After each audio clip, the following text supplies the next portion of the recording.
When I have all those things my friends have, when my family is finally proud of all that I am, I will overcome those insecurities.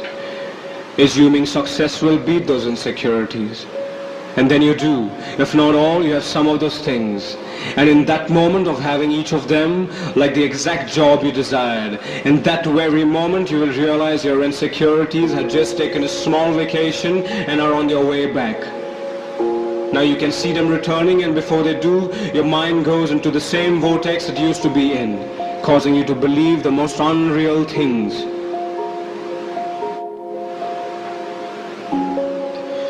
To begin with, we must bring our attention to the destructive inner critic that's constantly evaluating ourselves with great scrutiny. But why has this kind of thought pattern been developed?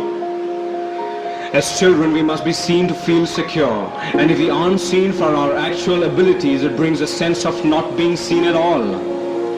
We then develop an internal dialogue of negative conversations between ourselves and the ones making us feel insecure. These conversations have phrases like, "You're not good enough, you're so stupid, nobody likes you, there's something wrong with you," not realizing now both voices are ours.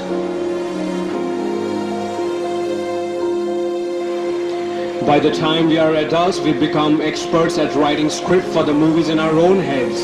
And these thoughts then affect us at work, making us feel unappreciated or undervalued. Someone actually passing a negative comment only confirms what we believe. We begin seeking approval. There was a time when being excluded from a group meant putting oneself in a dangerous situation or at risk. So our brains eventually evolved to avoid a disapproval. Therefore, we are wired to crave inclusion. As of today, in a personality-developed society, we have trouble thinking we are successful unless we receive validation from others. You know that colleague you're insecure about at work probably admires you secretly. Probably wants to be your friend while you remain thinking he has more than you do, and here you are trying to avoid him. One day your colleague texts you and makes plans to catch up.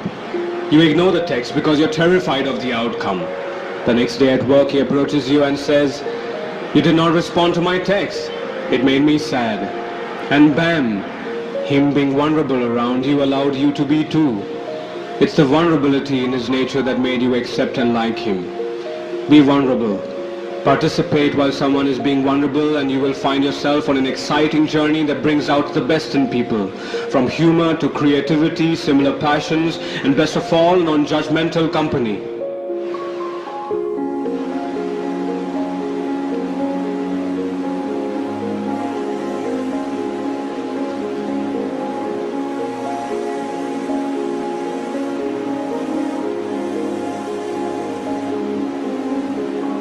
Loving someone results from creativity and a deep sense of passion. But feeling too much of it only results in the state of being powerless. What's much worse is not being able to give all this love because the person on the receiving end doesn't seem to have the capacity to contain it. You see, because love is rather an intangible feeling, we get our sense of security and safety when our partner responds to us positively with a sense of tenderness and warmth.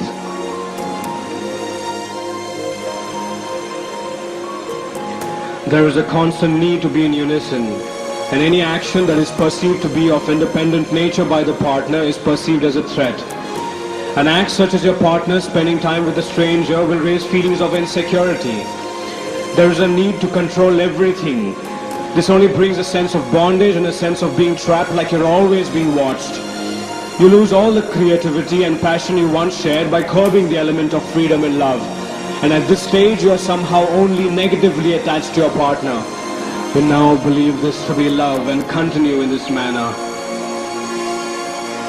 Stop. Make it a habit to encourage communication of insecure feelings right from the start when things are actually good. Differentiate between imagination and reality. Stop creating hypothetical situations that could arise in the future. Every now and then you come across a new variable, you will inevitably have a new theory, and you will be all out to prove it. We all know if you look for something hard enough, you will find something to misread. The only thing real is the present. If it's not happening now, let it go, or you will either be in a constant state of fear and doubt until it happens, or worse, plant that ridiculous idea in your partner's subconscious, and we all know how powerful the subconscious is. Once you've asked a question and received an answer, stop. Be satisfied in the idea that both of you aren't experts in relationships. You'll are doing your best at any time, and stop worrying about what could have, should have, or what if situations. Remember that being with someone is supposed to make you feel good. If it comes to a point where you don't feel good anymore and you've done your best, it's time to accept that reality and break up.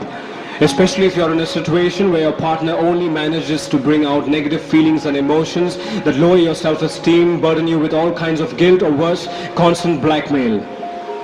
Break free from this kind of attachment, or you're going to start believing the ideas planted in your head, for they will grow, adding to your insecurities. If someone has the ability to make you feel insecure, accept that you are giving them that power.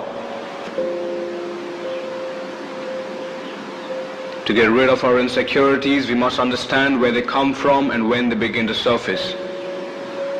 By identifying and acknowledging them as being separate, we can compartmentalize them. Picture these thoughts sailing in a little boat down a river, and you are by the bank watching them go. Not being part of them allows you to observe the course the boat is taking from a distance. It's headed into rough waters. Joining them is quite tempting. You see, the mind loves a thrill, an adventure, a chance to explore, even if it has managed to see the circumstances. That's exactly what these thoughts are selling. You defy them by telling them your logical and realistic opinion about yourself. But once you have identified all your insecurities, make a plan to change it.